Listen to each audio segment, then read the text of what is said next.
Il est 19h, Yorana, bienvenue dans ce journal. À la une de l'actualité de ce mercredi 24 février, spectacle de désolation à Paia. Le centre artisanal et le local de jet ski ont été cambriolés la nuit dernière.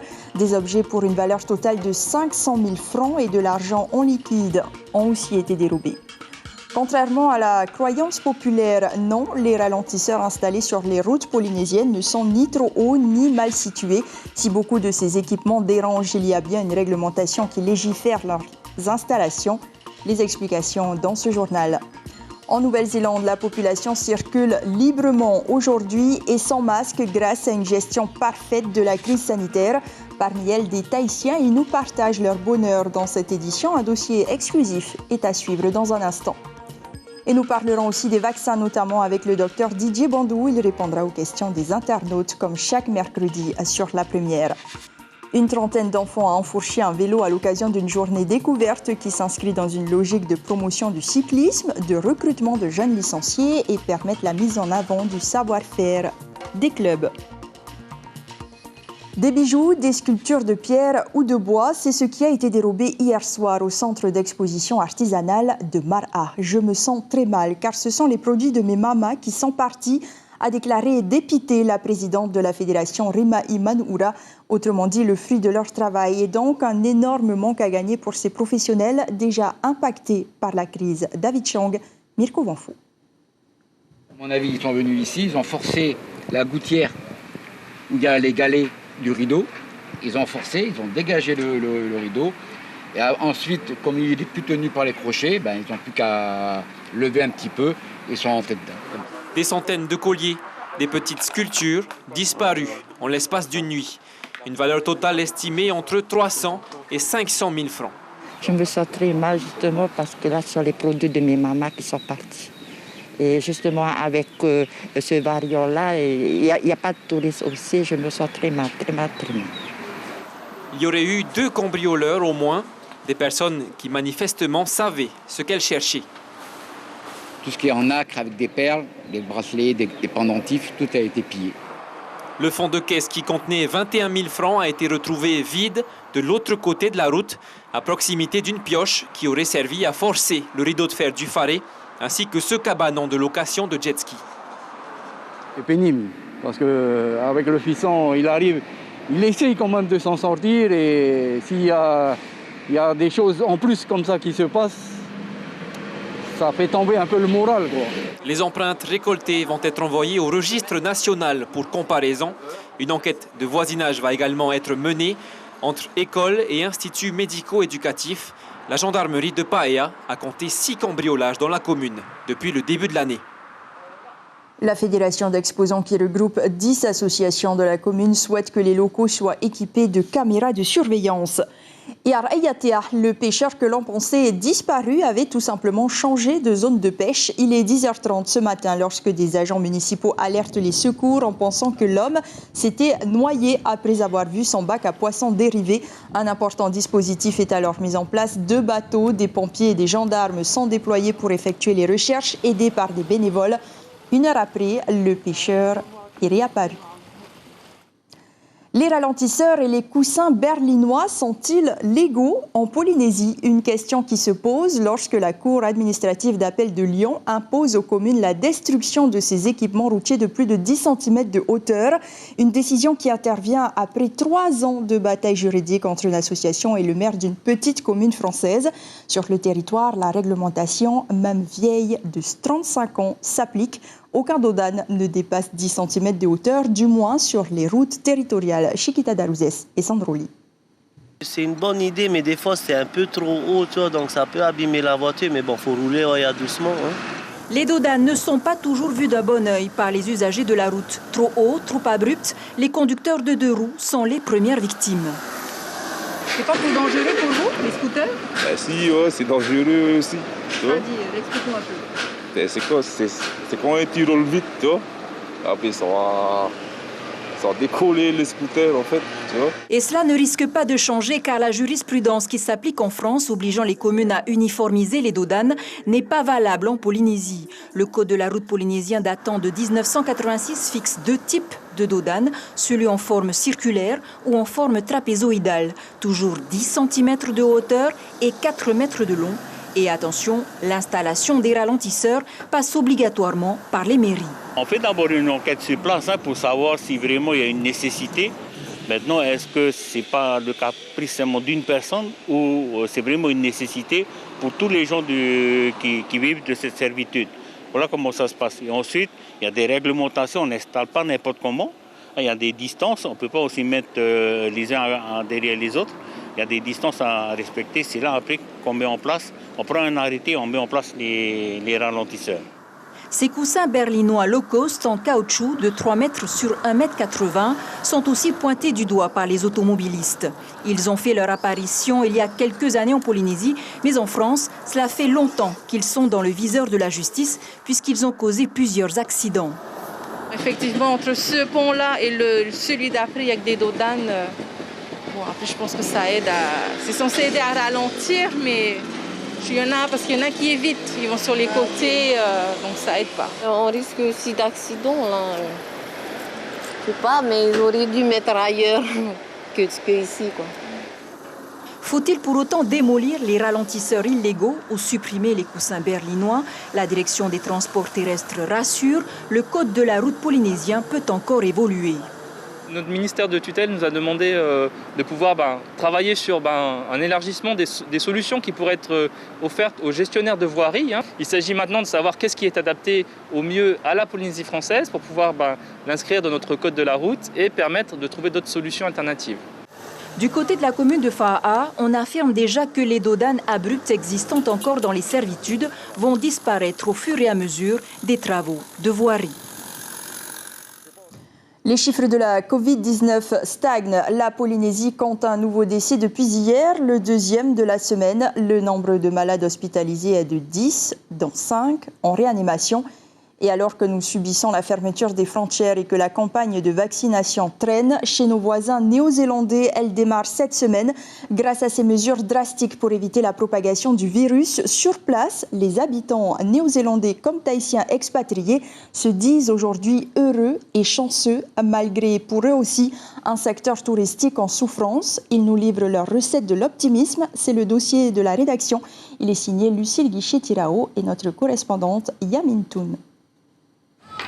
C'est un quotidien quasi normal, sans masque ni distanciation sociale. En Nouvelle-Zélande, la Covid-19 n'est presque plus qu'un mauvais souvenir. Commerce, stades et boîtes de nuit, tout est ouvert. Une qualité de vie appréciée par la communauté polynésienne expatriée. Beaucoup de gens ont critiqué le gouvernement d'avoir fermé le pays, de lockdown 2 ou 3 fois sans attendre. Mais maintenant, on est tous joyeux et on apprécie notre BL le vendredi après être tous ensemble et vivre normalement en fait. La stratégie de la première ministre Jacinda Ardern, frapper vite et fort. Dès le 28 février 2020, en avance sur les recommandations de l'OMS et avant le premier cas de Covid-19 sur son sol, le pays ferme ses frontières, sauf pour ses résidents.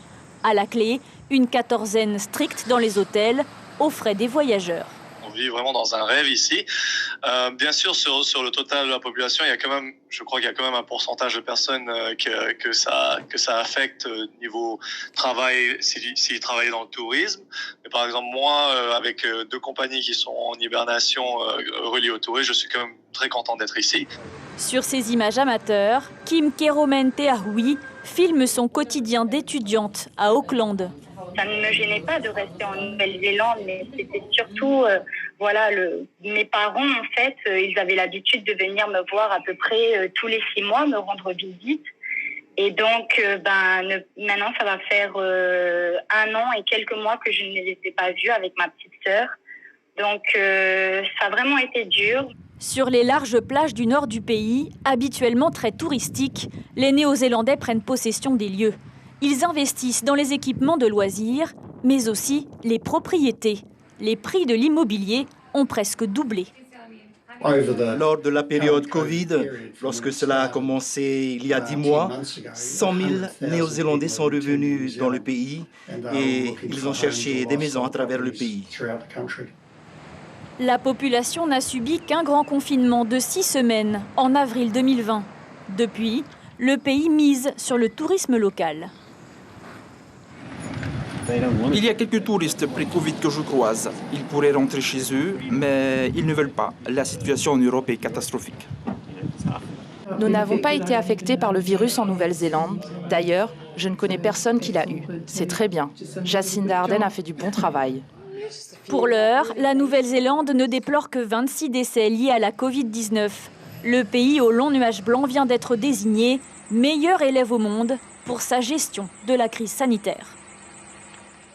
Et juste après le journal, votre magazine Vevo, le grand rendez-vous de la rédaction sera consacré aux porteurs d'orange de Punaouia, aux légendes de Tupuai et à la course à la vaccination.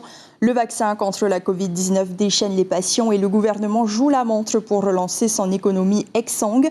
Quelles échéances, quels effets secondaires? Voici un extrait. Une diffusion lente des vaccins, c'est aussi une immunité collective qui tarde. Et cela pèse sur l'activité économique. Selon l'Organisation internationale du travail, 255 millions d'emplois ont été perdus dans le monde en 2020. C'est 4 fois plus que pendant la crise de 2009. Et avec un virus encore très actif en 2021, elle prévoit la destruction de 90 millions d'emplois. Un retour de la croissance, à condition d'avoir suffisamment de vaccins et de ne pas laisser les jeunes et les femmes, les plus touchés par la crise, sur le bord de la route. On ne peut pas espérer un retour à la normale en 2021. De toute façon, rien avant 2022 et vraisemblablement 2023, voire 2024 pour certaines activités. Pour le tourisme, on commence à parler de 2024 pour un retour à la normale. Les vaccins, nous allons parler avec vous, docteur Didier Bondou. Bonsoir. Bonsoir, Yetta. Merci d'être là. Alors, le Conseil des ministres a décidé de remettre en place un 3e test de dépistage pour tous les passagers en provenance de l'extérieur. Est-ce que cette nouvelle mesure peut rassurer la population ? Elle doit rassurer la population. C'est une mesure complémentaire, même supplémentaire, afin d'éviter la propagation du virus et qui nous serait amenée éventuellement par les nouveaux arrivants. Ce sera donc après le premier test fait avant le départ, un 2e test sera réalisé le 4e jour après l'arrivée à Tahiti. Et ce 3e test sera réalisé au laboratoire Malardé ou dans les sites dédiés au 12e jour de la quarantaine. S'il s'avère être négatif, les gens pourront sortir de la quarantaine au 15e jour. C'est astreignant, mais je pense que c'est une sécurité en plus. Est-ce que les personnes qui ont une pathologie lourde peuvent se faire vacciner ? Comme on le dit souvent, non seulement ils peuvent, mais ils doivent. On sait très bien que le Covid risque probablement d'être le plus compliqué à gérer et le plus grave chez les personnes qui ont des pathologies lourdes. Ce sont justement les premières personnes à se faire vacciner pour éviter qu'elles fassent une forme grave de la maladie. Même en ayant une maladie cardiovasculaire ? Oui, justement, sur des sujets à risque, donc à vacciner le plus rapidement possible. Le gouvernement avait pour objectif de vacciner la majorité de la population d'ici septembre. Est-ce que vous êtes optimiste ? Franchement, je ne sais pas. Tout dépend de la livraison des vaccins, à temps, la quantité dont il disposera le territoire, la volonté des gens à se faire vacciner, parce que je pense qu'il faut redoubler de volonté à dynamiser cette politique de vaccination auprès de tout le monde, parce qu'il n'y aura que ce moyen-là pour obtenir une immunité collective rapidement dans notre île, et c'est prioritaire. Et pour terminer, est-ce que le Raoult Haiti peut guérir la Covid-19 ? À guérir, justement, pour le moment, on ne guérit pas du Covid-19. On essaye à tout prix de l'éviter par le vaccin. Maintenant, que des Raoult quelconques puissent amoindrir certains effets secondaires de courbatures, de maux de tête, pourquoi pas, mais ça reste à la marge. Merci beaucoup, Didier Bondou, d'avoir répondu aux questions des internautes ce soir. Les Lions bénissent les écoles et les services administratifs de Bora Bora. L'association culturelle chinoise menée par Crystal Tavere a fait sa tournée dès 7h30 du matin. Elle s'est terminée à Hanau, dans l'établissement scolaire dirigé par Rosanne Weiho. Sous une pluie battante, une bonne manière d'entamer l'année du buffle de métal, nous dit Crystal Tavere au micro de Rosanna Eihuta. On est arrivé le samedi et le dimanche, qui était un bon jour pour la commune, qui était sur l'essence d'ouverture. Nous avons fait les purifications, les offrandes pour démarrer en fait le nouvel an chinois sur Bora Bora, à la mairie, à l'hôtel de ville de Bora Bora, que nous avons été reçus par le maire, son conseil, les maires adjoints et sans oublier bien sûr ses agents. ses employés et la population. Nous faisons la fermeture du Nouvel An chinois sur Bora le vendredi soir et que je profite d'inviter la population de Bora. Et à Nukuhiva, les matchs de volleyball se sont tenus à huis clos. Les équipes féminines et masculines de Nukuhiva et Uapau ont réinvesti le terrain le week-end passé pour une rencontre inter-îles. Et même à des kilomètres de Tahiti, les règles sanitaires s'appliquent et sont suivies à la lettre par ces sportifs privés d'activité physique depuis des mois. Moeaki Ohotawa, le président du club de volleyball de Uapau, répond à Lionel Tehamoana. C'est bien de sortir et de jouer contre d'autres équipes. Parce qu'on voilà, s'entraîne quand même si dans la crise. Voilà, on s'adapte avec les règles sanitaires mises en place par les responsables. Voilà, c'est que du bon match de sortir. La prochaine rencontre est prévue dans 5 semaines à Uapau cette fois. Paddle, boxe éducative et jiu-jitsu pour lutter contre l'oisiveté et la délinquance des jeunes issus de quartiers prioritaires de Papeete. La ville organise durant cette semaine de vacances des activités sportives pour une trentaine de jeunes adolescents âgés entre 13 et 17 ans. Pour beaucoup d'entre eux, c'est une véritable découverte car à l'instar des activités précitées, il y a aussi de l'escrime, de la marche nordique ou du beach tennis. Tekuhei Shan, le chef de projet, nous en dit plus au micro de Patrick Tingsing. L'idée, c'est vraiment de leur faire découvrir de nouvelles activités. Et l'objectif, c'est canaliser leur énergie, mais aussi éviter qu'ils restent dans leur quartier. Voilà. Le financement de ce projet est entièrement supporté par la ville de Papeete et face à l'affluence de demandes, il sera renouvelé avec l'aide du contrat de ville. Et pour d'autres, c'est de l'initiation au cyclisme. La Fédération tahitienne a organisé aujourd'hui une journée porte ouverte destinée aux enfants âgés de 4 à 15 ans. Elle permet de les initier à la discipline sur piste, sur route, en VTT ou en BMX au travers de divers ateliers. Kaline Yenar et Patrick Tingsing. On n'est pas sur un terrain de motocross, mais bien au vélodrome de Fatawa. Équipés comme des motards, cette trentaine d'enfants vient découvrir les joies du vélo de route, de piste, du VTT ou du BMX. Je suis venue ici pour m'entraîner à faire du vélo parce que j'aimerais bien faire du BMX. Et le BMX, justement, c'est devenu la nouvelle passion de ces deux copains venus s'entraîner sur les modulos, ces drôles de bosses. J'apprends comment bien sauter sur les bosses, et faire des zigzags, et c'est tout. Ohihau pratique le BMX depuis décembre et il sait déjà ce qu'il aime. C'est quand nous apprend à faire des magnoles. C'est quoi des magnoles? Quand tu arrives sur une bosse, tu lèves ta roue et tu glisses. La plupart sont venus avec leur propre engin, mais la fédération met à disposition 15 BMX et 15 VTT flambant neufs, de quoi ravir les nouveaux venus de la journée. Pourquoi avoir emmené Axel aujourd'hui? Pour m'entraîner. Il m'a emmené ici pour m'entraîner à faire le vélo. C'est la première fois que tu fais du vélo comme ça? Oui. Et qu'est-ce que tu aimes bien dans le vélo? La course. Cette jeune fille en piste à pleine vitesse sur sa petite reine, mais c'est un autre terrain de jeu qui l'attire. J'aime bien parce que ça travaille les jambes et aussi je fais aussi du VTT. Qu'est-ce que tu aimes bien dans le VTT? C'est les grandes montées et aussi parce qu'il faut accélérer. Vitesse et autres usagers, des conditions similaires à la route. Personne à l'horizon, on fonce, mais il faut quand même rester prudent.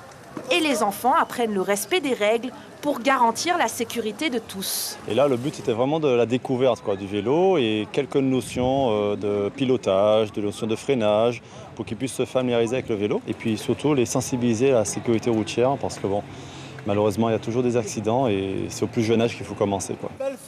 Pas encore la ronde tahitienne ou le Tour de France, mais on finit cette matinée par une petite compétition amicale, histoire de les sensibiliser encore plus à la prudence et le respect, car ce sont les maîtres mots pour que ces graines de champions filent sur la route du succès. La prévention routière, autre cheval de bataille de la Fédération tahitienne de cyclisme, en partenariat avec l'école Sainte-Thérèse de Pirée, où elle donne des cours de vélo et de sensibilisation une matinée par semaine. Un dispositif étendu à 2 autres écoles à Punaauia d'ici le mois de mars. Et pour terminer, sachez que demain, le maréchal des logis chef Thibaut Miège sera l'invité café de votre matinale radio. Quel est le profil des 40 jeunes Polynésiens lauréats de la dernière sélection de recrutement des sous-officiers de la gendarmerie nationale? Il le détaillera à Ibrahim Ahmed Aziz. C'est la fin de ce journal. L'information principale concerne ce cambriolage à Paia. Le centre artisanal et le local de jet ski ont été cambriolés la nuit dernière. Des objets pour une valeur totale de 500 000 francs et de l'argent liquide ont été dérobés. Un énorme manque à gagner pour ces professionnels déjà très impactés par la crise. Une enquête a été ouverte. La ville de Paia qui fait l'objet de pillages à répétition. Il est le 6e depuis le début de l'année. À la une de vos quotidiens demain, pour l'heure, seul Tahiti Info fait sa une sur le pays qui est condamné à payer 106 millions de francs pacifiques. Merci pour votre fidélité. Ne manquez pas votre magazine Vevo juste après ce journal. Très belle nuit, portez-vous bien et à demain.